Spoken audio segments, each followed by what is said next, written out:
1592년 4월 충주 탕금대.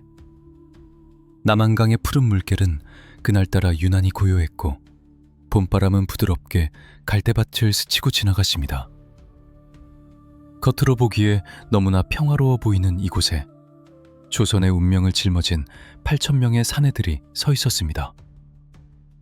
그들의 등 뒤에는 시퍼런 강물이 흐르고 있었고 앞에는 수평선을 가득 메운 적의 대군이 다가오고 있었으니 그들에게 허락된 땅은 오직 발 디디고 서 있는 그 좁은 전장뿐이었습니다. 물러설 곳 없는 막다른 길, 스스로 퇴로를 끊고 죽음을 각오한 이 비장한 선택은 과연 전설이 될 것인가? 아니면 비극으로 끝날 것인가? 역사의 수레바퀴가 가장 잔혹하게 굴러가던 그날의 아침은 그렇게 밝아오고 있었습니다. 이 불가능해 보이는 전투, 신립장군이 왜 하필이면 배수진이라는 극단적인 선택을 할 수밖에 없었는지, 그 처절했던 전략적 고뇌와 숨막히는 전장의 진실을 끝까지 확인하고 싶으시다면 지금 바로 구독과 알림 설정을 눌러주십시오. 역사 속에 묻힌 그날의 함성을 여러분께 생생하게 전해드리겠습니다. 이야기는 전투가 벌어지기 보름 전으로 거슬러 올라갑니다. 1592년 4월 13일 부산 앞바다에 짙은 먹구름 같은 그림자가 드리워졌습니다. 그것은 비구름이 아니었습니다. 무려 700여 척에 달하는 일본의 대선단이 수평선을 가득 메우며 조선의 해역으로 들이닥친 것입니다. 오랜 평화에 젖어있던 조선에게 그것은 마른 하늘의 날벼락과도 같았습니다. 부산진 첨사 정발이 목숨을 걸고 저항했지만 적의 기세는 상상을 초월했습니다. 마치 둑이 터진 홍수처럼 일본군은 부산을 순식간에 제압하고 파죽지세로 북상을 시작했습니다. 당시 일본군은 전국시대라는 100년의 내전을 거치며 단련된 말 그대로 전쟁 기계들이었습니다. 그들은 개인의 무용보다는 집단의 전술을, 낡은 도검보다는 조총이라는 신무기를 앞세워 조선의 방어선을 종이장처럼 찢어 밝았습니다. 동래성이 무너지고 경상좌도와 우도의 병력이 흩어지는 데는 그리 오랜 시간이 걸리지 않았습니다. 파발마가 쉴 새 없이 한양으로 달려와 전하는 소식은 하나같이 절망적이었습니다. 적이 이미 문경을 넘으려 합니다. 막을 병력이 없습니다. 조정은 충격과 공포에 휩싸였습니다. 평화로운 시대에 익숙해져 있던 관료들은 우왕좌왕했고 백성들의 눈동자에는 불안이 가득 찼습니다. 이 절체절명의 위기 속에서 선조 임금과 조선 조정이 바라볼 수 있는 유일한 희망은 단 한 사람, 신립장군뿐이었습니다. 그는 당시 조선 최고의 명장으로 추앙받던 인물이었습니다. 북방의 거친 국경지대에서 흉포하기로 소문난 여진족을 상대로 연전연승을 거두며 북방의 호랑이라는 별명을 얻었던 그는 무인으로서의 기백과 카리스마가 하늘을 찌를 듯했습니다. 백성들 사이에서 신립은 단순한 장군이 아니라 나라를 지키는 수호신과 같은 존재였습니다. 신립 장군이 나가신다면 왜적 따위는 단칼에 베어버릴 것이다 라는 믿음이 조선 팔도에 퍼져 있었습니다. 조정의 부름을 받은 신립이 어전 회의에 모습을 드러냈을 때 그의 눈빛은 흔들림 없이 차가웠습니다. 선조는 자신의 허리춤에서 보검을 풀어 신립에게 하사하며 전군의 지휘권을 일임했습니다. 이것은 단순한 출정 명령이 아니었습니다. 국가의 존망을, 왕조의 운명을, 그리고 수백만 백성의 생사를 그의 어깨에 몽땅 얹어준 것이나 다름없었습니다. 상방검을 받아든 신립의 손에는 묵직한 중압감이 전해져 왔을 것입니다. 그는 알고 있었을 것입니다. 지금 자신이 이끄는 병력이 북방에서 함께 생사고락을 같이 했던 정의 기병들이 아니라는 사실을 말입니다. 당시 한양에 모인 병력은 급조된 혼성부대였습니다.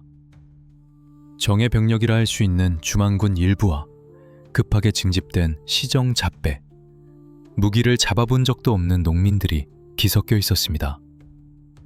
하지만 실립에게는 불평할 시간조차 없었습니다. 적의 선봉장 고니시 유키나가가 이끄는 제1군은 이미 경상도를 지나 충청도로 진입하고 있었기 때문입니다. 하루가 늦어지면 적은 그만큼 한양에 가까워지는 상황이었습니다. 실립은 즉시 병력을 수습하여 남쪽으로 향했습니다. 그가 목표로 한 곳은 충주였습니다. 충주는 한양으로 향하는 길목에 위치한 전략적 요충지이자 남한강 수은의 중심지였습니다. 만약 충주가 뚫린다면 적은 아무런 방해 없이 한양까지 직행할 수 있었습니다. 즉, 충주는 조선이 적을 막아낼 수 있는 최후의 보루이자 마지막 방파제였던 셈입니다. 실립이 이끄는 8천여 명의 군사들이 한양 성문을 나설 때 백성들은 길가에 나와 그들의 뒷모습을 바라보며 간절히 기도했습니다. 그 행렬은 웅장해 보였지만 군사 전문가의 눈으로 보았다면 어딘가 위태로워 보였을지도 모릅니다. 훈련되지 않은 병사들의 발걸음은 어수선했고 말들의 거친 숨소리에는 긴장감이 서려 있었습니다. 실립 장군은 말 위에서 끊임없이 지형을 살피고 전략을 구상했습니다. 그의 머릿속은 복잡했습니다. 적의 숫자는 아군의 2배가 넘었고 그들의 사기는 하늘을 찌르고 있었습니다. 반면 아군은 급조된 오합지졸에 가까웠고 일본군의 조충이라는 무기에 대한 막연한 공포심을 가지고 있었습니다. 실립은 자신의 주특기인 기병전술을 극대화해야만 승산이 있다고 판단했습니다. 북방의 평원에서 여진족을 말발굽으로 짓밟았던 그 경험, 그 속도와 충격력만이 수적 열세를 뒤집을 수 있는 유일한 열쇠라고 믿었던 것입니다. 하지만 충주로 향하는 길목에서 들려오는 첩보들은 결코 낙관적이지 않았습니다. 적들은 보병 위주의 편지였지만 그들의 진영은 견고했고 조총 사격술은 정교하다는 보고가 이어졌습니다. 실립은 냉철하게 전황을 분석했습니다. 적이 험준한 산악지형에 익숙하지 않다면 오히려 우리가 산을 이용해 매복해야 하는가? 아니면 내가 가장 잘하는 기병 돌격으로 평원에서 승부를 봐야 하는가? 이것은 단순한 전술의 선택이 아니었습니다. 8,000명의 목숨과 나라의 운명을 건 도박이었습니다. 충주에 도착한 실립은 곧바로 참모들과 회의를 소집했습니다. 그들 앞에는 2가지 선택지가 놓여 있었습니다. 하나는 험준하기로 유명한 조령, 문경세제를 틀어막는 것이었고 다른 하나는 넓은 평야가 펼쳐진 충주 탄금대에서 결전을 벌이는 것이었습니다. 당시 종사관 김여물을 비롯한 많은 부장들은 조령의 험한 지형을 이용해 적을 저지해야 한다고 강력하게 건의했습니다. 장군, 적의 기세가 맹렬하니 좁은 길목을 지켜 시간을 벌어야 합니다. 산 위에서 화살과 바위를 굴린다면 적은 쉽게 넘지 못할 것입니다. 그것은 지극히 상식적이고 안정적인 교과서적 전략이었습니다. 하지만 실립의 생각은 달랐습니다. 그의 눈은 지도상의 좁은 산길이 아닌 넓게 펼쳐진 평야를 응시하고 있었습니다. 그의 침묵이 길어질수록 막사안의 공기는 무겁게 가라앉았습니다. 실립은 천천히 입을 열었습니다. 그대들의 말도 일리가 있다. 허나 우리 병사들을 보라. 그는 훈련되지 않아 겁에 질린 병사들을 가리켰습니다. 이들은 훈련되지 않은 신병들이다. 만약 험한 산 속에서 적의 기습을 받거나 깃발만 봐도 놀란다면 뿔뿔이 흩어져 도망칠 것이다. 통제되지 않는 군대는 군대가 아니다. 실립의 목소리에는 서리빨 같은 결기가 서려 있었습니다. 그는 덧붙였습니다. 또한 나는 평생을 말 위에서 싸웠다. 우리 조선의 기병은 천하제일이다.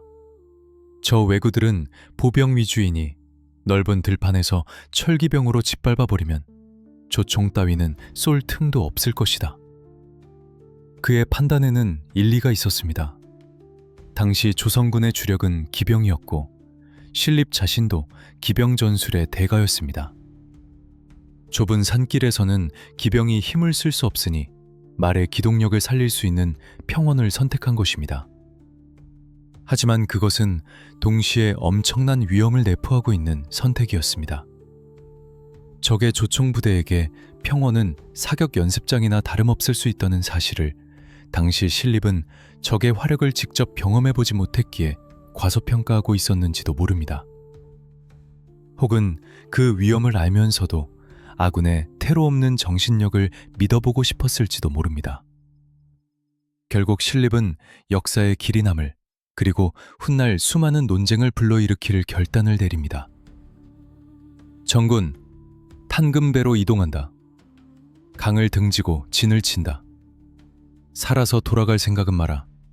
적을 섬멸하지 못하면 우리는 모두 물고기 밥이 될 것이다.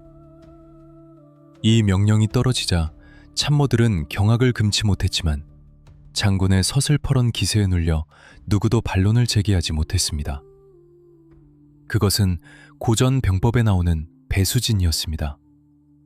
병사들을 사짐에 몰아넣어 필사적으로 싸우게 만드는 전술. 하지만 상대는 압도적인 병력과 신무기를 가진 일본군이었습니다. 이것은 과연 천재적인 전략가의 묘시였을까요? 아니면 자만심이 부른 오판이었을까요? 충주 탄금대의 넓은 들판에 도착한 8천 조선군은 남한강을 뒤로하고 진영을 갖추기 시작했습니다. 봄바람에 휘날리는 깃발 아래 병사들은 흐르는 강물을 바라보며 직감했습니다. 이제 돌아갈 배는 없다. 공포와 비장미가 교차하는 그 순간 저 멀리 지평선 너머에서 흙먼지가 피어오르기 시작했습니다. 고니시 유키나가의 대군이 마치 먹이를 노리는 맹수처럼 충주 벌판으로 들어서고 있었던 것입니다. 고요했던 탄금대에는 이제 곧 폭풍이 몰아칠 준비를 마쳤습니다. 신립장군은 가장 선두에 서서 다가오는 적을 향해 칼을 겨누었습니다. 그의 심장은 차갑게 식어 있었지만 눈빛만은 불타오르고 있었습니다. 과연 그의 기병대는 일본군의 조총 세례를 뚫고 적진을 유린할 수 있을까요? 아니면 늪지대와 강물 사이에 갇힌 채 비극적인 최후를 맞이하게 될까요? 선택은 끝났고 주사위는 던져졌습니다.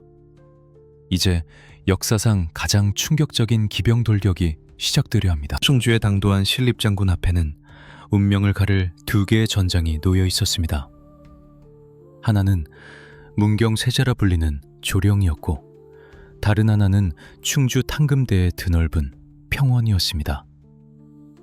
조령은 이름 그대로 새도 날아서 넘기 힘들다고 할 정도로 험준한 산세가 병풍처럼 둘러쳐진 천혜의 요새였습니다. 병법의 기초를 아는 자라면 누구나 조령을 선점하여 적을 기다리는 것이 정석임을 알 수 있었습니다. 좁고 가파른 산길에서는 대군이 한꺼번에 덤벼들 수 없기에 소수의 병력으로도 다수의 적을 막아내기에 최적의 장소였기 때문입니다. 실제로 신립의 참모들과 종사관 김여물은 간곡히 청했습니다. 장군, 왜적은 보병 위주이며 조총이라는 화기가 위협적입니다. 저들이 아무리 날래다 한들 험한 산길을 기어오르며 사격할 수는 없는 노릇입니다. 조령의 길목을 틀어막고 위에서 아래로 공격한다면 승산이 있습니다. 이는 지극히 타당한 주장이었습니다. 산악지형이 많은 조선의 지리적 이점을 살리는 교과서적인 방어전술이었죠. 그러나 신립의 눈은 차갑게 가라앉아 있었습니다. 그는 북방의 거친 평원에서 여진족의 기마대와 숱하게 칼을 맞대며 뼈가 굵은 실전형 지휘관이었습니다. 그의 머릿속 전술체계는 책상물림 선비들의 병법사와는 근본적으로 달랐습니다. 신립은 고개를 저으며 참모들의 건의를 단호히 물리쳤습니다.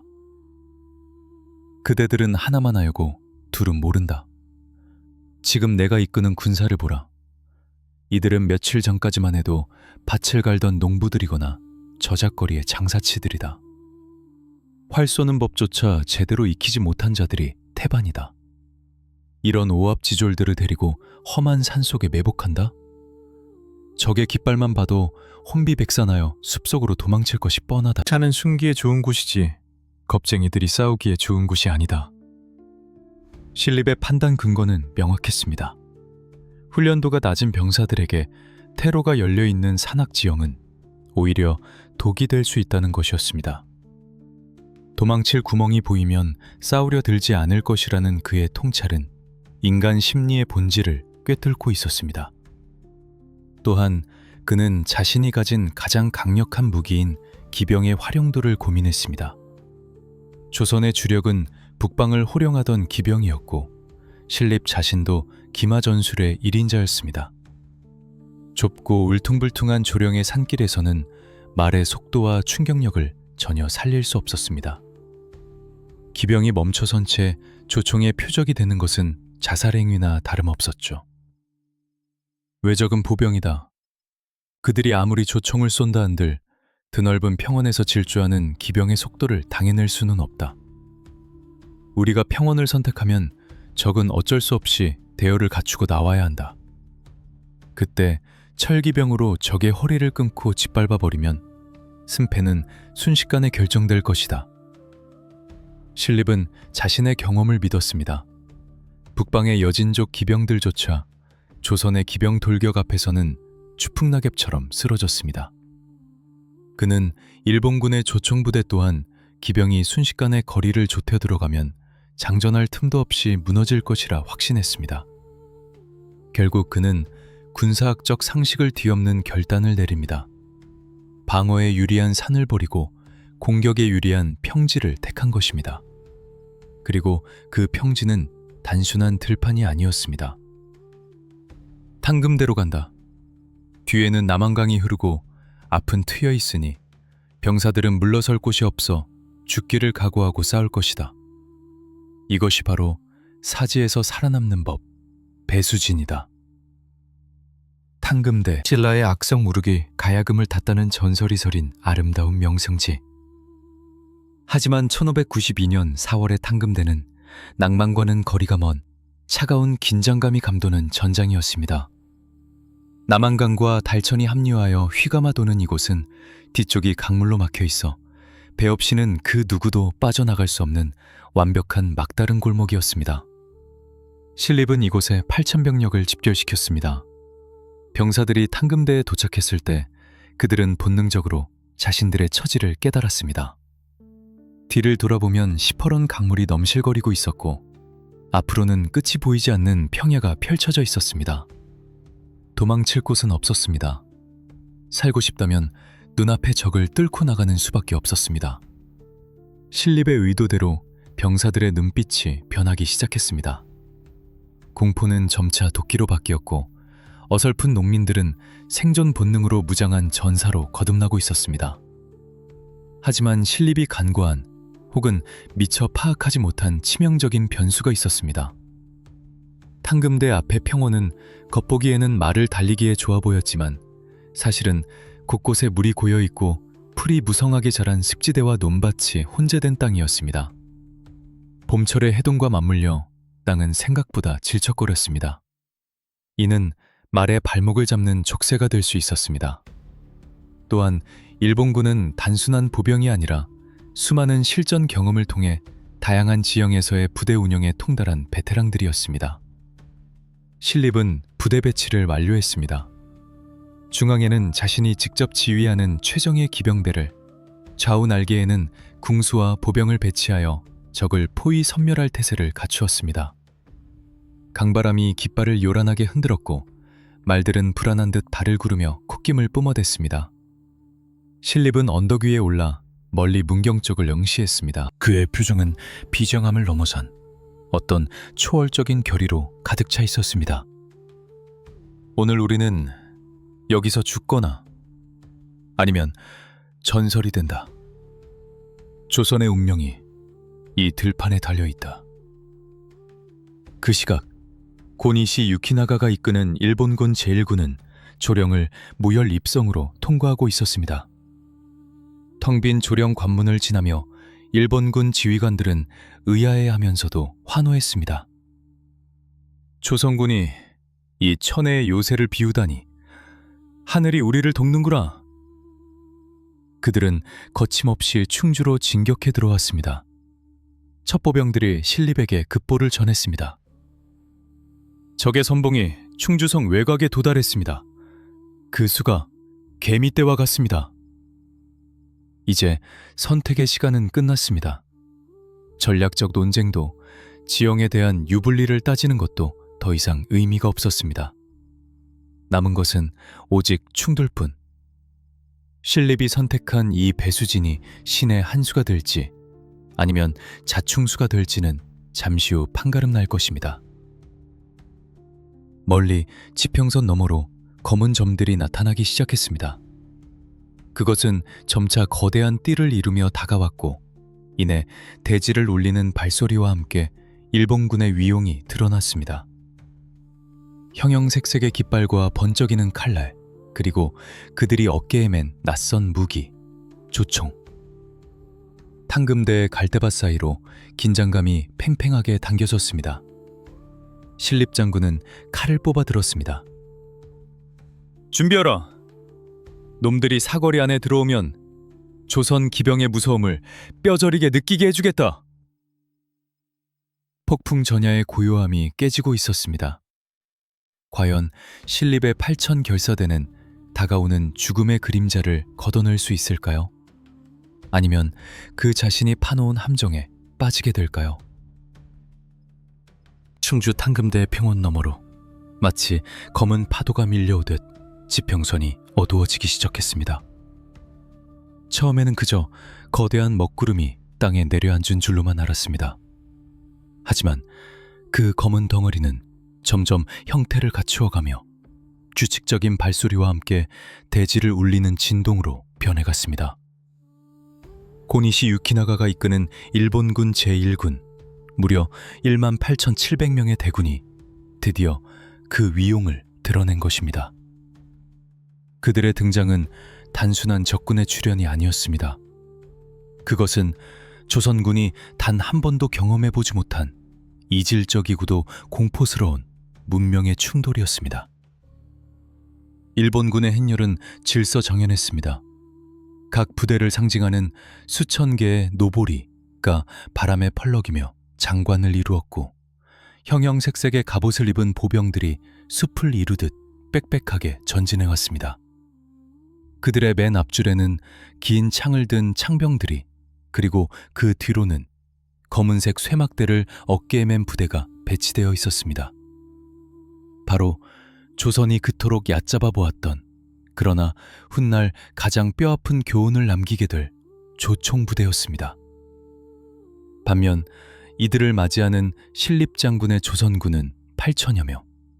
숫자만으로도 이미 2배 이상의 격차였습니다. 하지만 전장의 승패가 단순히 머릿수만으로 결정되는 것은 아닙니다. 신립이 믿는 구석은 바로 병종의 상성이었습니다. 당시 조선의 주력은 중무장한 기병이었습니다. 북방의 거친 들판에서 단련된 조선의 말들은 체구가 크고 힘이 좋았으며 그 위에 올라탄 기수들은 달리는 말 위에서도 표적을 정확히 맞힐 수 있는 동아시아 최고의 궁수들이었습니다.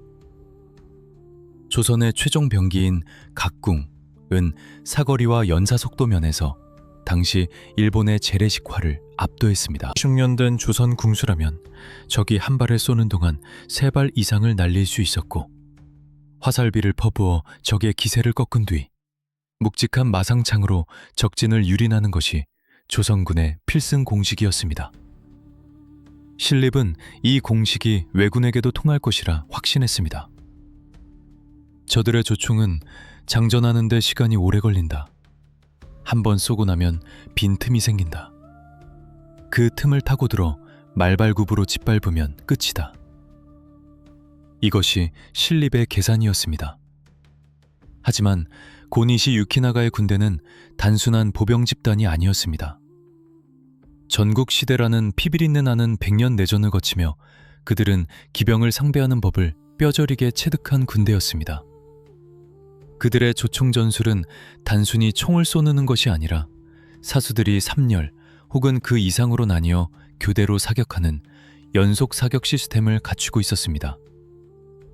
제1열이 쏘고 뒤로 빠져 장전하는 동안 제2열이 나서서 쏘는 방식.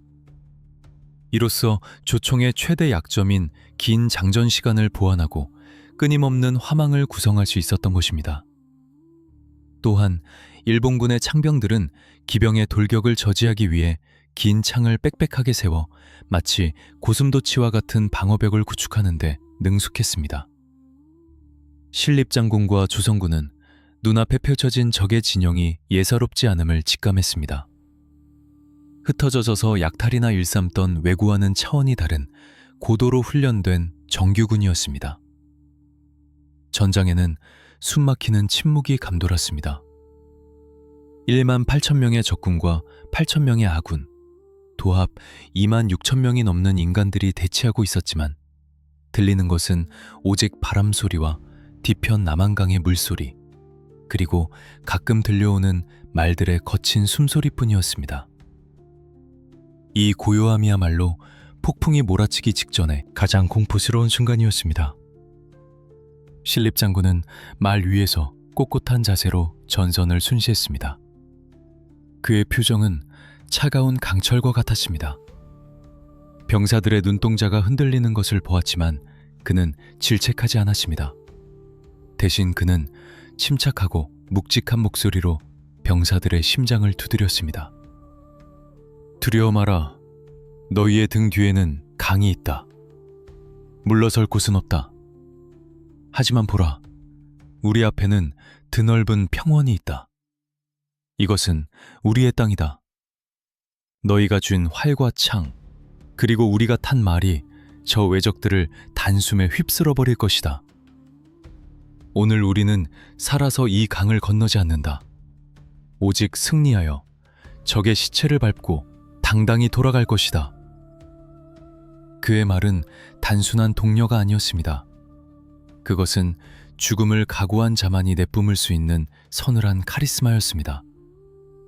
장군의 결연한 의지는 전염병처럼 병사들에게 퍼져나갔습니다. 공포에 떨던 신병들의 손에 힘이 들어갔고 식은땀이 흐르던 이마에는 비장한 결의가 서리기 시작했습니다. 그래, 어차피 도망칠 곳은 없다. 싸우다 죽자. 배수진의 마법이 발동되는 순간이었습니다. 그때였습니다. 일본군 진영에서 기묘한 움직임이 포착되었습니다. 적들은 전면으로 무작정 돌진해 오는 대신 병력을 세 갈래로 나누어 천천히, 아주 천천히 조여오기 시작했습니다.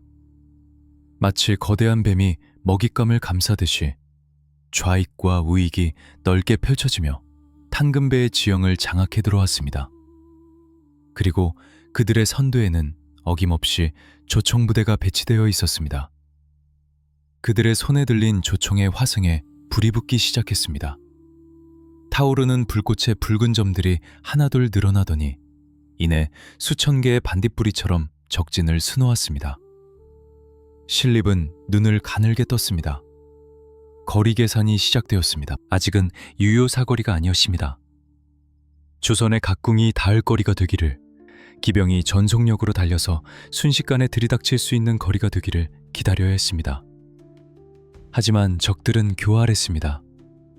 그들은 탕금대의 무성한 갈대밭과 덤불을 이용해 몸을 숨기며 사거리 밖에서 심리적인 압박을 가해왔습니다. 바람의 방향이 바뀌었습니다. 강에서 불어오던 바람이 이제 적진을 향해 불기 시작했습니다. 이것은 기회였습니다. 화살을 쏘기에, 그리고 말을 달리기에 더없이 좋은 바람이었습니다. 신립은 고삐를 꽉 쥐었습니다. 그의 옆에 있던 부장 김여물이 긴장된 목소리로 물었습니다. 장군, 적의 수가 너무 많습니다. 섣불리 들어갔다가는 포위될 수도 있습니다. 신립이 대답했습니다. 짧고 간결했습니다. 기병은 멈추면 죽는다. 뚫어야 산다. 적이 진영을 완전히 갖추기 전에 그들의 심장을 찔러야 한다. 적의 삼봉대가 마침내 사정거리 근처까지 접근했습니다. 일본군 지휘관의 부채가 높이 들렸다가 아래로 내리꽂히는 순간 적진에서 굉음이 터져 나왔습니다. 탕! 탕! 아직 거리가 있었음에도 불구하고 일본군은 위협 사격을 가했습니다. 그 소리는 천둥과도 같았고 총구에서 뿜어져 나온 하얀 연기는 순식간에 시야를 가렸습니다. 처음 듣는 엄청난 폭음 소리에 몇몇 말들이 놀라 앞발을 들고 날뛰었습니다. 병사들은 귀를 막고 싶었지만 무기를 놓을 수 없었습니다. 이것은 단순한 무기가 아니었습니다. 상대의 혼을 빼놓는 심리전의 시작이었습니다. 하지만 신립은 동요하지 않았습니다. 그는 오히려 그 소리를 신호탄으로 받아들였습니다. 적이 사격을 시작했다는 것은 장전하는 동안에 틈이 생겼다는 뜻. 지금이다. 전군 돌격 준비! 신립의 외침이 탄금대 벌판을 갈랐습니다.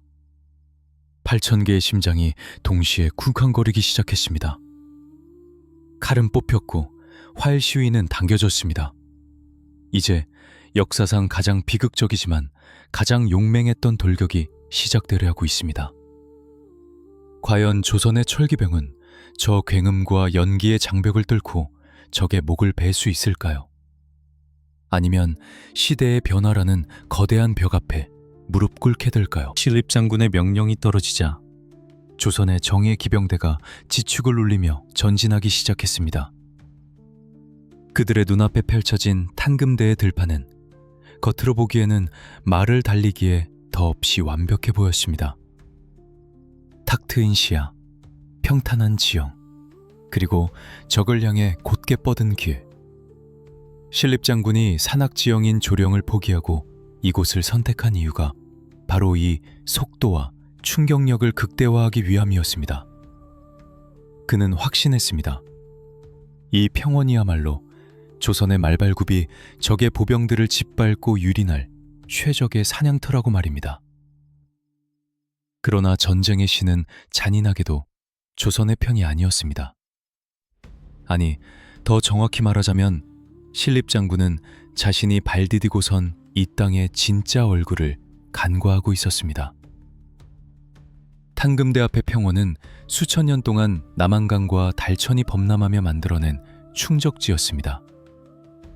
겉보기에는 푸른 풀과 갈대가 무성하게 자라있어 단단한 땅처럼 보였지만 그 아래에는 봄이 되어 녹아내린 물기를 가득 머금은 질퍽한 진흙이 숨겨져 있었습니다. 게다가 곳곳에 백성들이 개간해 놓은 논과 밭이 산재해 있었는데 아직 모내기 전이라 물이 고여 있거나 흙이 매우 부드러운 상태였습니다. 선두에 선 기병들이 속도를 높이자마자 예상치 못한 사태가 벌어졌습니다. 이리야! 하는 기합 소리와 함께 박차를 가했지만 말들의 발굽이 푹푹 빠져들기 시작한 것입니다. 평소라면 바람처럼 내달렸을 명마들이었지만 발목을 잡아당기는 듯한 진흙 구덩이와 얽히고 설킨 갈대숲은 그들의 발을 무겁게 만들었습니다. 최고 속도로 돌진하여 적의 진영을 강타해야 할 기병의 생명인 기동력이 전투가 시작되기도 전에 땅바닥에 묶여버린 셈입니다. 마치 보이지 않는 족쇄가 채워진 것처럼 조선 기병대의 돌격 속도는 현저하게 느려졌습니다. 신립 장군의 미간이 좁혀졌습니다. 멀리서 보기에는 그저 평범한 들판이었던 곳이 막상 들어가 보니 거대한 늪지대와 다름없는 함정이었음을 깨달은 순간이었습니다. 하지만 이미 화살은 시위를 떠났습니다. 멈추는 것은 곧 죽음을 의미했습니다. 기병들은 당황한 기색을 감추며 필사적으로 말을 몰았습니다. 말들은 거친 숨을 몰아쉬며 진흙탕을 헤치고 나갔지만 대열은 이미 흩어지고 엉키기 시작했습니다. 이 모습을 지켜보던 일본군 제1군 사령관 고니시 유키나가는 회심의 미소를 지었습니다. 그는 이미 전투 전날 정찰병을 통해 이 지형의 특성을 파악하고 있었을지도 모릅니다. 일본군은 조선군이 기대했던 것처럼 넓은 평원에 일자로 늘어서서 정정당당하게 맞서는 우매한 전술을 택하지 않았습니다. 그들은 탄금대의 지형지물을 교활할 정도로 완벽하게 이용했습니다. 일본군은 병력을 크게 세 갈래, 즉 좌군, 우군, 그리고 중군으로 나누어 배치했습니다. 하지만 그들은 모습을 드러내지 않았습니다. 사람 키만큼 자란 무성한 갈대밭과 덤불 속에 몸을 낮추고 숨어 있었습니다. 멀리서 보면 그저 바람에 흔들리는 갈대숲일 뿐, 그 안에 수천 개의 총구가 자신들을 겨누고 있다는 사실을 조선군은 알지 못했습니다. 이것은 단순한 방어태세가 아니었습니다. 조선 기병이 진흙탕에 발이 묶여 허우적거릴 때 삼면에서 포위하여 십자포화를 퍼붓기 위한 치밀한 덫이었습니다. 속도가 줄어든 채 엉거주춤하게 다가오는 조선 기병대가 일본군의 유효 사거리 안으로, 아니 그들이 쳐놓은 죽음의 구역 안으로 들어왔습니다. 갈대밭 사이로 긴장감이 최고조에 달했을 때 일본군 지휘관의 날카로운 고함 소리가 허공을 갈랐습니다. 사격 개시! 그 순간 탕금대의 고요함은 영원히 깨졌습니다. 탕! 타타탕! 쾅쾅! 마치 마른 하늘에 수백 개의 천둥이 동시에 치는 듯한 굉음이 전장을 뒤덮었습니다. 조선군이 알고 있던 기존의 화약무기인 승자총통과는 차원이 다른 날카롭고 파열적인 소리였습니다. 동시에 갈대숲 곳곳에서 시커먼 연기가 뿜어져 나와 순식간에 시야를 가렸습니다. 화약 연기는 자욱한 안개처럼 피어올라 어디가 적이고 어디가 아군인지 분간할 수 없게 만들었습니다. 이 첫 번째 일제 사격의 효과는 물리적인 살상력 그 이상이었습니다. 바로 공포였습니다. 조선의 말들은 후련된 군마였지만 난생 처음 들어보는 조총의 엄청난 푸금과 코를 찌르는 화약 냄새, 그리고 눈앞을 가리는 연기에 극심한 공황 상태에 빠졌습니다. 말들은 주인의 통제를 거부한 채 앞발을 들고 날뛰거나 뒷걸음질 치며 대열을 이탈했습니다. 기수들은 말을 진정시키려 안간힘을 썼지만 이미 공포에 질린 짐승을 제어하기란 불가능에 가까웠습니다. 말이 말을 듣지 않는다! 진영을 유지하라! 장교들의 고함 소리는 청성에 묻혀버렸습니다. 설상가상으로 일본군은 사격을 멈추지 않았습니다. 앞줄의 사수가 쏘고 뒤로 물러나면 이미 장전을 마친 뒷줄의 사수가 앞으로 나와 다시 방아쇠를 당겼습니다. 끊임없이 이어지는 총탄 세례. 그것은 마치 빗발치는 우박과도 같았습니다. 보이지 않는 적에게서 날아오는 납탄은 정확하게 기병들의 갑옷을 뚫고 말의 가슴을 파고들었습니다. 어떤 병사는 말에서 떨어져 진흙탕에 뒹굴었고 어떤 말은 고통에 몸부림치며 아군을 들이받았습니다. 선두부대는 적에게 칼 한 번 휘둘러 보지 못한 채 붕괴되기 시작했습니다. 신립 장군이 그토록 믿었던 기병의 충격력은 늪지대라는 지형의 함정과 조총이라는 낯선 무기의 공포 앞에서 허무하게 진발해버리고 말았습니다. 더욱 절망적인 것은 일본군의 전술적 움직임이었습니다. 조선군의 선봉이 혼란에 빠진 틈을 타 갈대밭 속에 숨어있던 일본군의 좌익과 우익 부대가 서서히 그러나 확실하게 포위망을 좁혀오기 시작했습니다. 그들은 마치 사냥감을 몰아넣는 사냥꾼들처럼 긴 창을 앞세우고 조총 사격의 엄호를 받으며 조선군의 측면을 파고들었습니다. 신립 장군은 후방에서 이 참혹한 광경을 지켜보며 입술을 깨물었습니다. 그의 계산은 빗나갔습니다. 평원은 배신에 끓고 적은 예상보다 훨씬 교활했습니다. 하지만 여기서 물러설 수는 없었습니다. 뒤는 강물이었고 물러서는 순간 정군은 몰살될 것이 뻔했습니다. 그는 흔들리는 병사들의 사기를 잡기 위해, 그리고 이 불리한 전세를 뒤집기 위해 자신이 할 수 있는 유일한 그리고 가장 위험한 선택을 해야만 했습니다. 후퇴는 없다. 적의 총구는 장전할 때 멈춘다. 그 틈을 노려라. 나를 따르라. 신립 장군은 자신의 친위대를 이끌고 혼란에 빠진 삼봉대를 수습하기 위해 직접 전장의 중심으로 뛰어들 준비를 마쳤습니다. 지옥으로 변해버린 늪지대 위에서 조선의 마지막 자존심을 건 2차 돌격이 준비되고 있었습니다. 하지만 자욱한 화양 연기 너머로 일본군은 이미 차가운 미소를 지으며 다음 사격을 준비하고 있었습니다. 과연 신립 장군의 무모하리만치 용감한 이 돌격은 견고한 조총의 벽을 뚫을 수 있을까요?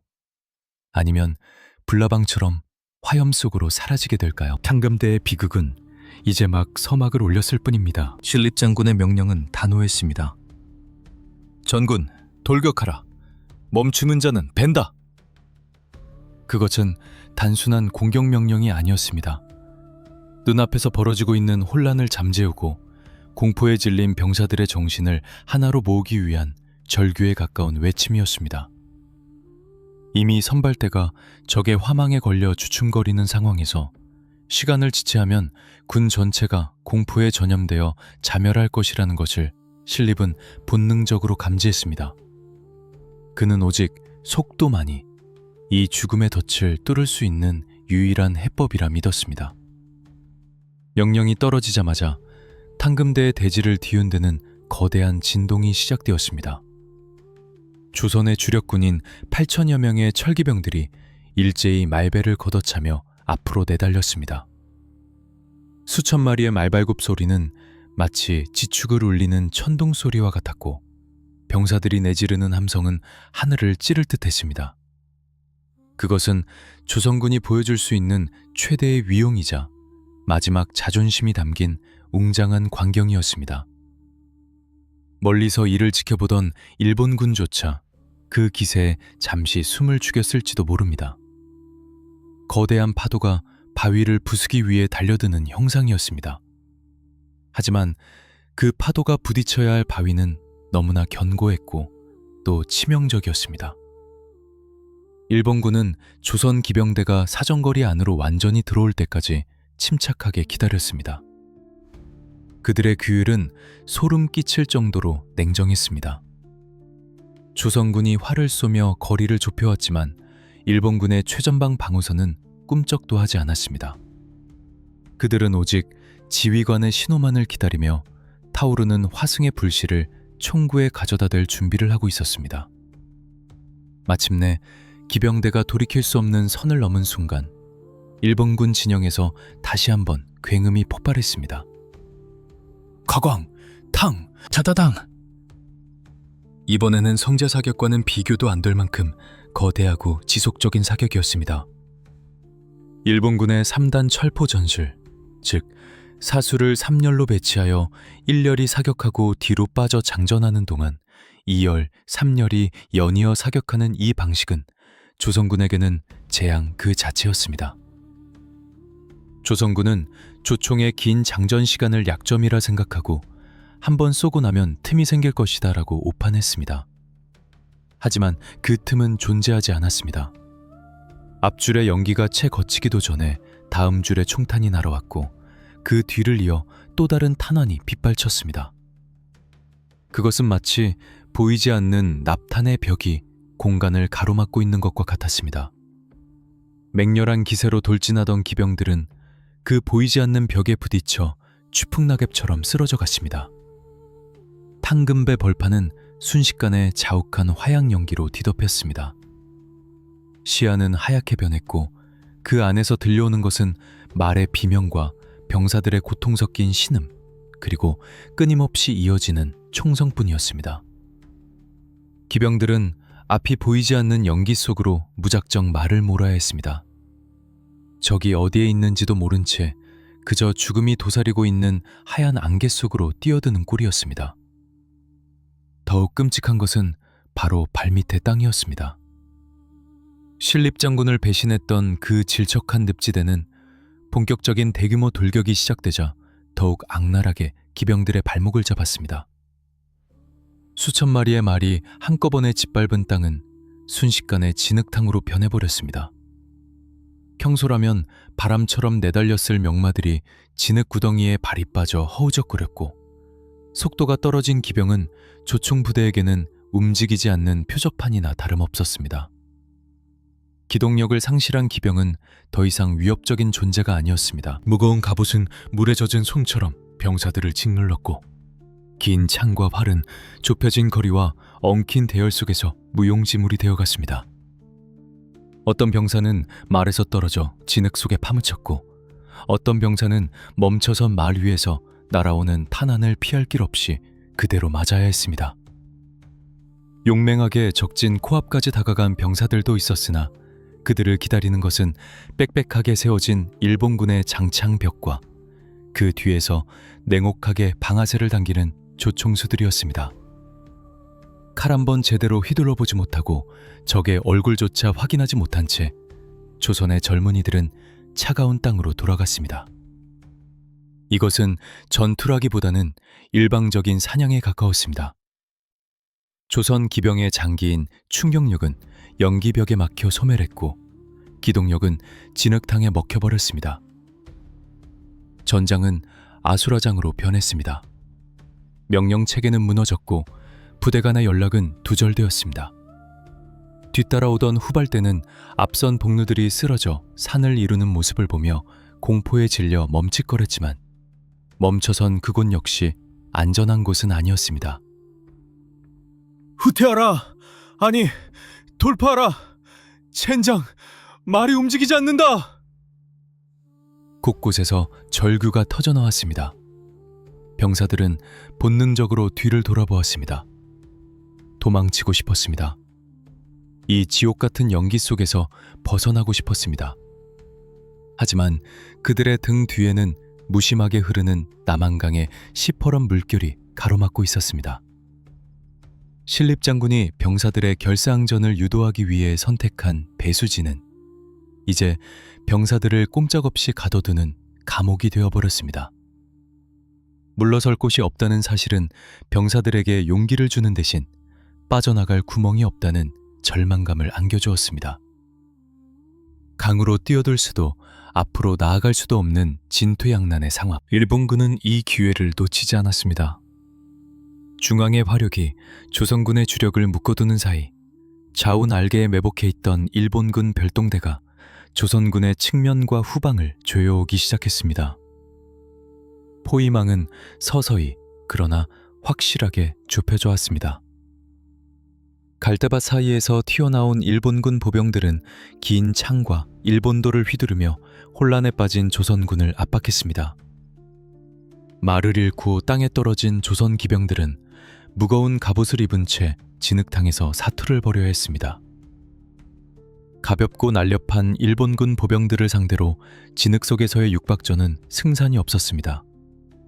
조선군의 숫자는 빠르게 줄어들었습니다. 쓰러진 병사들 위로 또 다른 병사들이 쓰러졌고, 탕금대의 들판은 조선군의 비통한 운명을 증명하듯 처참하게 변해갔습니다. 후방에서 전황을 지켜보던 신립장군의 얼굴은 하얗게 질려 있었습니다. 자신이 평생을 바쳐 훈련시킨, 그리고 조선의 마지막 보루라 믿었던 정예 기병대가 손 한 번 제대로 써보지 못하고 무너져 내리는 모습을 보는 심정이 어떠했을까요?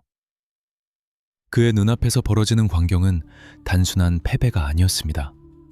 그것은 구시대의 전술이 신무기와 새로운 전술 앞에 무릎 꿇는 시대의 잔혹한 교체식이었습니다.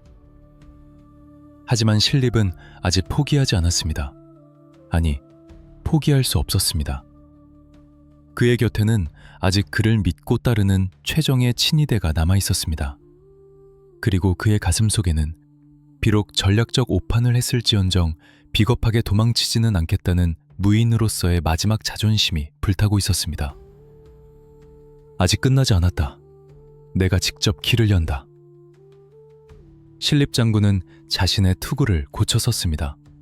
그리고 가장 맹렬한 전투가 벌어지고 있는 최전방을 향해 말머리를 돌렸습니다. 지휘관이 직접 사지로 뛰어드는 것. 그것만이 무너진 전선을 잠시나마 지탱할 수 있는 유일한 방법임을 알았기 때문입니다. 탕금대 벌판이 화약 연기와 절망으로 뒤덮여가던 그 순간, 무너져가는 조선군의 전열 사이로 한 줄기 섬광 같은 움직임이 포착되었습니다. 이미 승패가 기울어버린 전장에서 모든 병사가 공포에 질려 뒷걸음질 칠 때 유일하게 앞으로 나아가는 단 하나의 깃발이 있었습니다. 바로 조선군의 총사령관 도순변자 신립장군의 대장기였습니다.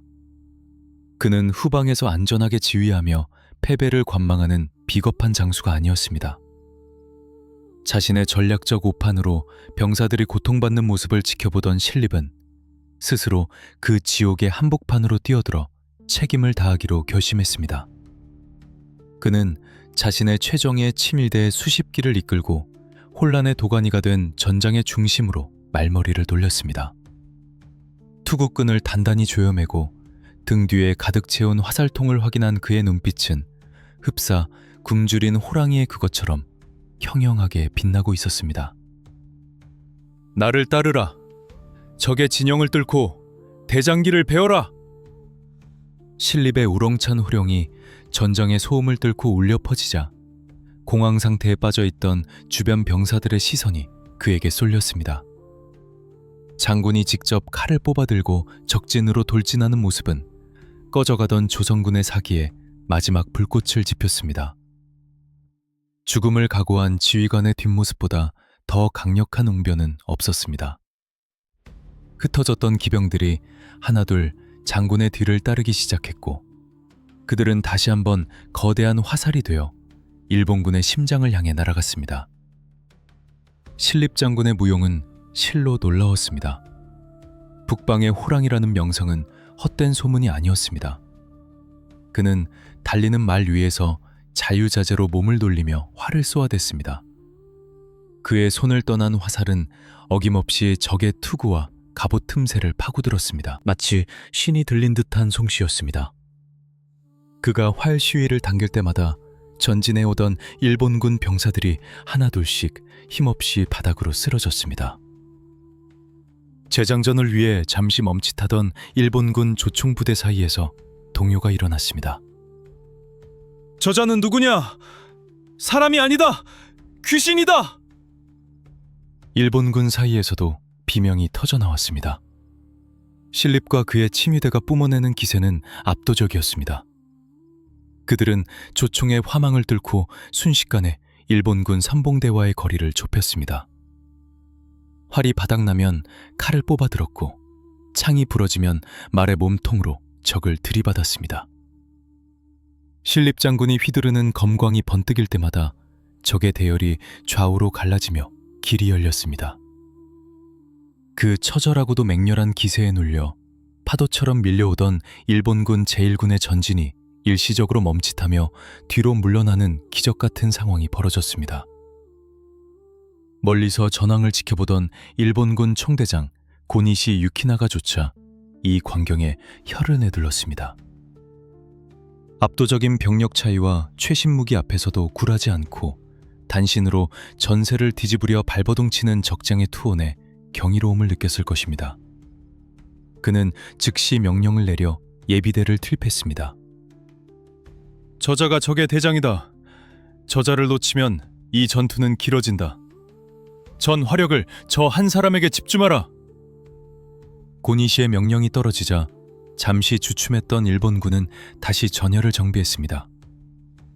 좌익과 우익에 포진해 있던 병력들이 썰물처럼 몰려와 신립의 부대를 겹겹이 에워싸기 시작했습니다.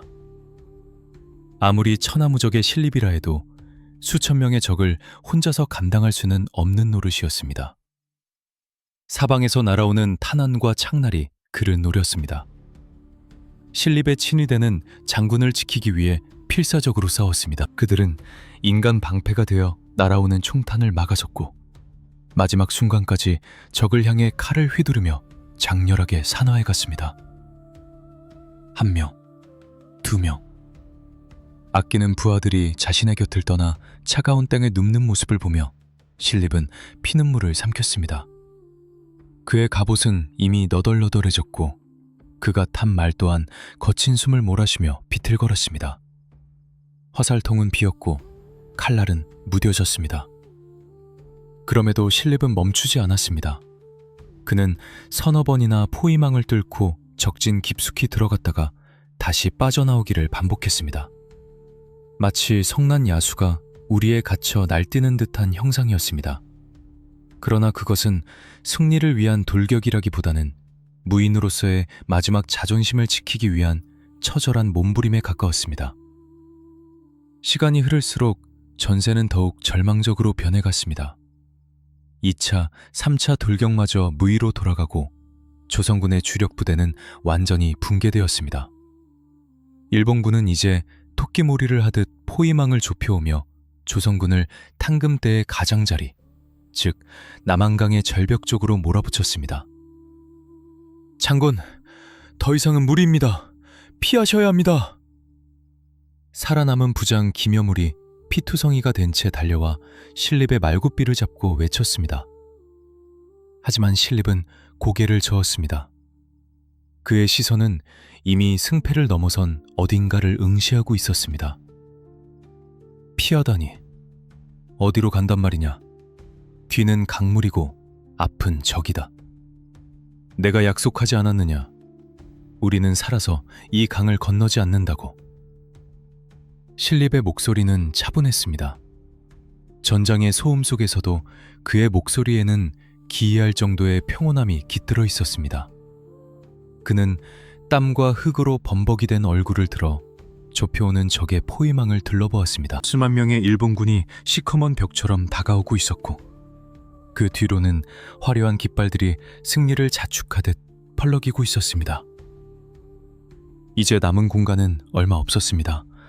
발밑은 깎아지른 듯한 절벽이었고 그 아래로는 남한강의 푸른 물이 무심하게 흐르고 있었습니다. 배수진, 스스로 선택했던 그 전략이 이제는 그를 삼키기 위해 입을 벌리고 있었습니다. 더 이상 갈 곳은 없었습니다. 전투는 끝을 향해 달리고 있었고 신립에게는 마지막 선택만이 남아 있었습니다. 그는 천천히 말에서 내리지 않았습니다. 오히려 고삐를 더욱 단단히 쥐었습니다.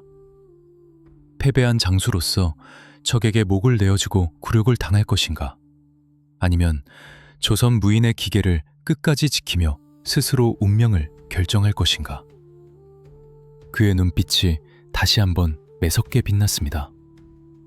포위망이 완전히 닫히기 직전 탕금대의 벼랑 끝에서 신립 장군과 살아남은 마지막 병사들은 적을 향해 마지막으로 돌아섰습니다. 더 이상의 희망은 없었지만 그들의 눈에는 두려움 대신 서글픈 결의가 차올랐습니다. 탕금대의 태양은 어느덧 서쪽으로 기울고 있었지만 전장의 열기는 식을 줄 몰랐습니다. 아니, 오히려 더욱 뜨겁고 처절하게 타오르고 있었습니다. 일본군의 포위망은 이제 숨통을 조여오는 뱀처럼 신립장군과 잔존 병력을 벼랑 끝으로 완벽하게 몰아넣었습니다. 더 이상 물러설 땅은 존재하지 않았습니다. 발뒤꿈치 바로 뒤에는 깎아지른 듯한 절벽이 있었고 그 아래에는 무심하게 흐르는 남한강의 검푸른 물결이 입을 벌리고 기다리고 있었습니다. 이곳은 그들이 살기 위해 등졌던 강이었으나 이제는 그들이 돌아가야 할 마지막 안식처가 되어버렸습니다. 전장을 가득 메웠던 총성도 쇠붙이가 부딪히는 소음도 잠시 잦아들었습니다. 승리를 확신한 일본군조차도 벼랑 끝에 몰린 조선의 장수와 병사들이 보여줄 최후의 선택을 숨죽여 지켜보고 있었기 때문입니다. 그 짧은 정적 속에서 들려오는 것은 오직 강바람 소리와 거친 숨소리뿐이었습니다. 신립장군은 칼을 지팡이 삼아 간신히 몸을 지탱하고 있었습니다. 그의 갑옷은 이미 형체를 알아볼 수 없을 정도로 찢겨 있었고 온몸은 상처투성이었지만 그의 눈빛만은 여전히 표표하게 살아있었습니다. 그는 천천히 고개를 들어 북쪽 하늘을 바라보았습니다. 그곳에는 도성 한양과 자신을 믿고 나라의 운명을 맡겼던 선조 임금이 계신 곳이었습니다. 폐하, 소신, 신립, 나라의 은혜에 보답하지 못하고 패전의 멍에를 지게 되었습니다. 그의 입술 사이로 흘러나온 말은 원망도 변명도 아니었습니다. 그것은 장수로서 책임을 다하지 못한 것에 대한 뼈저린 회한과 끝까지 나라를 지키려 했던 충정의 고백이었습니다. 그의 곁에는 끝까지 그를 보좌했던 종사관 김여물이 서 있었습니다. 두 사람은 말없이 서로를 바라보았습니다. 굳이 말하지 않아도 알 수 있었습니다. 적의 포로가 되어 치욕을 당하느니 깨끗하게 죽음을 택하여 조선 부인의 자존심을 지키겠다는 결의가 두 사람의 눈빛 속에 흐르고 있었습니다. 장군, 저승에 가서도 장군을 모시겠습니다. 김여물의 담담한 한마디에 신립은 희미한 미소를 지었습니다. 그것은 죽음 앞에서도 굴하지 않는 사내들만이 나눌 수 있는 마지막 작별 인사였습니다. 신립 장군은 마지막으로 남은 병사들을 둘러보았습니다. 공포에 질려 떨고 있을 줄 알았던 병사들의 눈에는 어느새 기이한 평온함이 깃들어 있었습니다. 그들 또한 알고 있었던 것입니다. 장군이 선택한 이 배수진이 단순히 전술적인 승구수가 아니라 적을 이기지 못하면 살아서 돌아가지 않겠다는 피의 맹세였음을 말입니다. 그들은 비록 싸움에는 졌으나 비겁자가 되지는 않기로 마음먹었습니다. 일본군의 지휘관이 항복을 권유하는 듯한 제스처를 취했지만 신립은 코웃음을 쳤습니다. 그는 주저없이 돌아섰습니다. 적을 향해 있던 칼끝을 거두고 북쪽을 향해 정중하게 사배를 올렸습니다. 임금에 대한 마지막 하직 인사를 올리는 그 엄숙한 의식에 그를 포위하고 있던 수만 명의 적군조차 압도되어 감히 공격할 엄두를 내지 못했습니다. 인사를 마친 신립 장군은 투구를 벗어던지고 김여물과 함께 벼랑 끝에 섰습니다. 바람이 그의 헝클어진 머리카락을 세차게 흔들었습니다. 조선의 호는 결코 죽지 않는다. 우리가 죽어서라도 이 강물이 되어 외적의 앞길을 막을 것이다. 그의 마지막 외침은 탕금대의 기암절벽을 타고 메아리쳐 허공을 갈랐습니다. 그리고 신립 장군은 망설임 없이 허공으로 몸을 던졌습니다. 뒤이어 김여물과 남은 지휘관들이 그리고 수많은 병사가 그 뒤를 따랐었습니다. 마치 가을날 떨어지는 낙엽처럼 혹은 하늘로 승천하는 용처럼 8천의 조선 남아들은 그렇게 남한강의 푸른 물속으로 사라졌습니다. 그것은 패배한 자들의 비참한 자살이 아니었습니다. 그것은 적에게 굴복하지 않겠다는 가장 강력한 저항이자 죽음으로써 명예를 지키는 숭고한 의식이었습니다. 강물은 그들을 묵묵히 받아주었습니다. 튀어오르는 물보라와 함께 조선의 정예군은 역사 속으로 그리고 전설 속으로 영원히 잠겨들었습니다. 그 광경을 지켜보던 일본군 진영에는 무거운 침묵이 흘렀습니다. 적장이지만 그토록 당당하고 깨끗한 최후를 맞이한 신립의 기계에 경외심을 느낀 일본 장수들은 조용히 고개를 숙였습니다. 고니시 유키나가조차 조선에 저런 장수가 있었던가 참으로 아까운 인물이다 라며 탄식했다고 전해집니다. 전투는 끝났습니다. 충주 탕금대의 드넓은 평원은 주인을 잃은 말들의 슬픈 울음소리로 가득 찼고 강물은 말없이 흐르고 있었습니다. 신립과 8천 결사대는 비록 일본군의 북상을 막아내지는 못했지만 그들이 보여준 처절한 함전은 단순한 전멸 이상의 의미를 남겼습니다. 그들은 자신들의 목숨을 던져 조선 조정과 백성들에게 강력한 경고 메시지를 보낸 것입니다.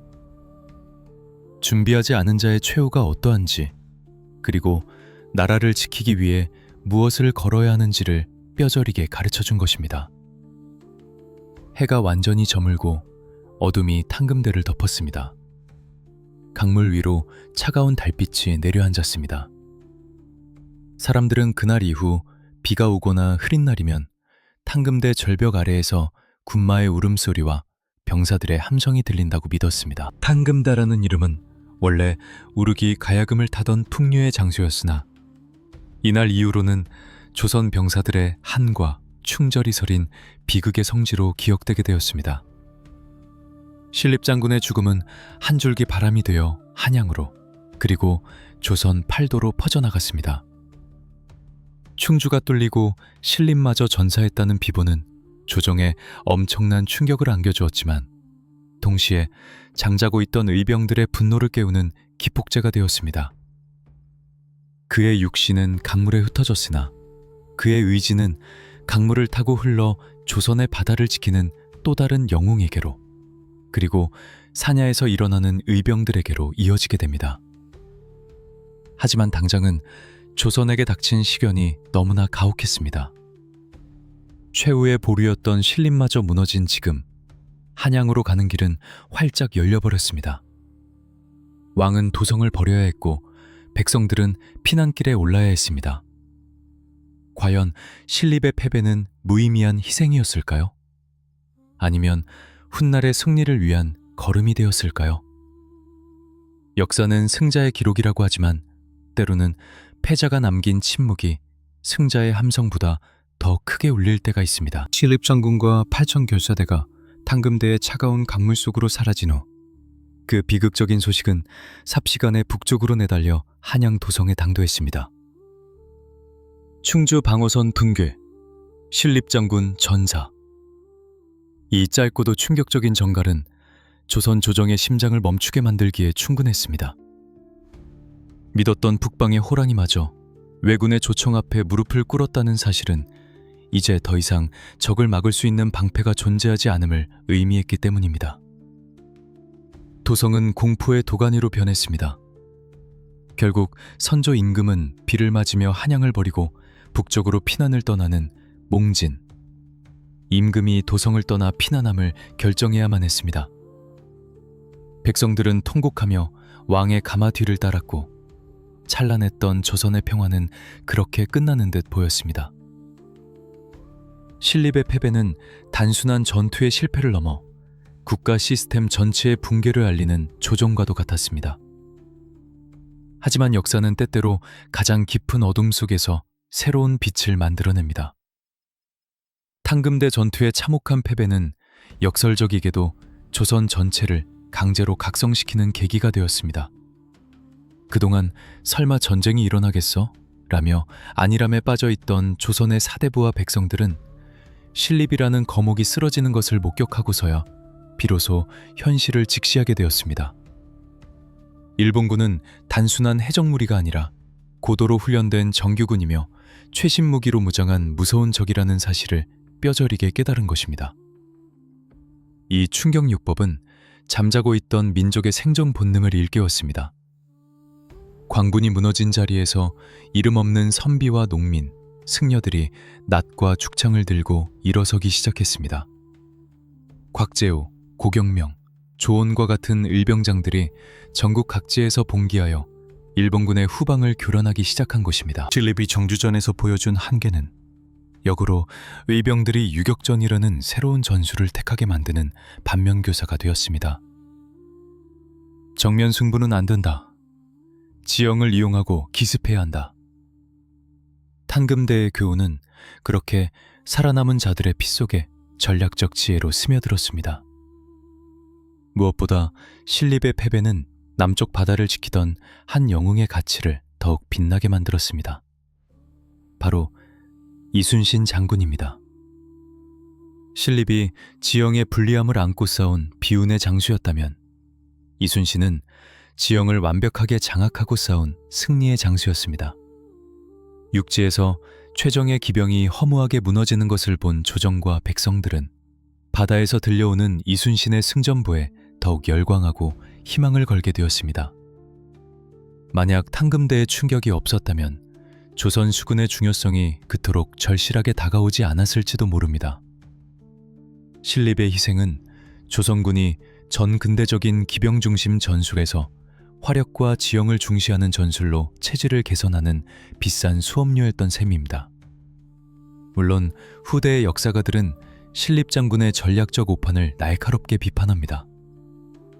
왜 험한 조령을 버리고 평지를 택했는가? 라는 질문은 400년이 지난 지금도 꼬리표처럼 그를 따라다닙니다. 하지만 우리는 결과론적인 비판을 넘어 그 당시 지휘관이 짊어졌던 고뇌의 무게를 이해할 필요가 있습니다. 훈련되지 않은 오합지졸을 데리고 도망치지 않고 싸우게 만들기 위해 스스로 사지 선택했던 그 결단력. 그리고 패배의 책임을 남에게 돌리지 않고 스스로 목숨을 끊어 군인의 명예를 지킨 그 노블레스 오블리주의 정신은 오늘날 우리에게 시사하는 바가 큽니다. 적어도 신립은 비겁하게 도망치지 않았습니다. 그는 자신의 목숨을 던져 적의 발을 묶으려 했고 그 처절한 저항은 일본군에게도 조선 정복이 쉽지 않을 것이라는 심리적 부담감을 안겨주었습니다. 그의 죽음은 훗날 류성룡이 집필한 징비록의 핵심 주제인 미리 징계하여 후한을 경계한다는 정신의 뿌리가 되었습니다. 준비되지 않은 평화가 얼마나 위험한지, 힘이 없는 정의가 얼마나 무력한지를 탕금대의 붉은 흙과 강물은 말없이 증언하고 있습니다. 오늘날 충주 탕금대에 서면 남한강 물결은 여전히 무심하게 흐르고 갈대숲은 바람에 흔들립니다.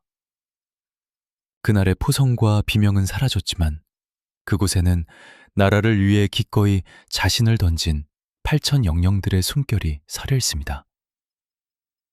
신립 장군과 병사들은 패배했지만 실패한 것은 아니었습니다.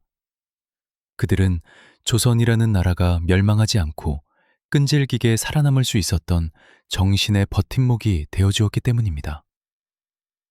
우리가 역사를 배우는 이유는 과거를 비난하기 위함이 아니라 그들의 희생 위에서 현재를 살아가고 있음을 기억하고 미래를 대비하기 위함입니다. 신립 장군의 자결돌격은 우리에게 묻고 있습니다. 지금 당신은 당신의 소중한 것을 지키기 위해 무엇을 걸 준비가 되어 있는가? 화려한 승리의 역사 뒤편에 가려진 그러나 그 어떤 승리보다 뜨거웠던 패배의 역사. 탕금대 전투 이야기는 여기서 막을 내립니다. 하지만 임진왜란의 이야기는 이제 시작일 뿐입니다. 육지에서 조선이 절망에 빠져 있을 때 남쪽 바다에서는 전설이 아닌 신화가 쓰여지고 있었으니까요. 다음 시리즈에서는 불가능한 숙적 열쇠를 뒤집고 세계 해전사의 길이 남을 기적의 승리를 만들어낸 성웅 이순신과 그의 압도적인 전략, 한산도 대첩의 비밀을 파헤쳐보겠습니다. 신립이 잃어버린 조선의 자존심을 이순신이 어떻게 되찾아왔는지 그 전율 돋는 이야기가 궁금하시다면 지금 바로 구독과 좋아요 그리고 알림 설정을 눌러주십시오. 여러분이 생각하는 신립 장군의 선택은 과연 최선이었을까요? 댓글로 여러분의 의견을 남겨주시면 다음 영상 제작에 큰 힘이 됩니다. 지금까지 역사 스토리텔러였습니다. 감사합니다.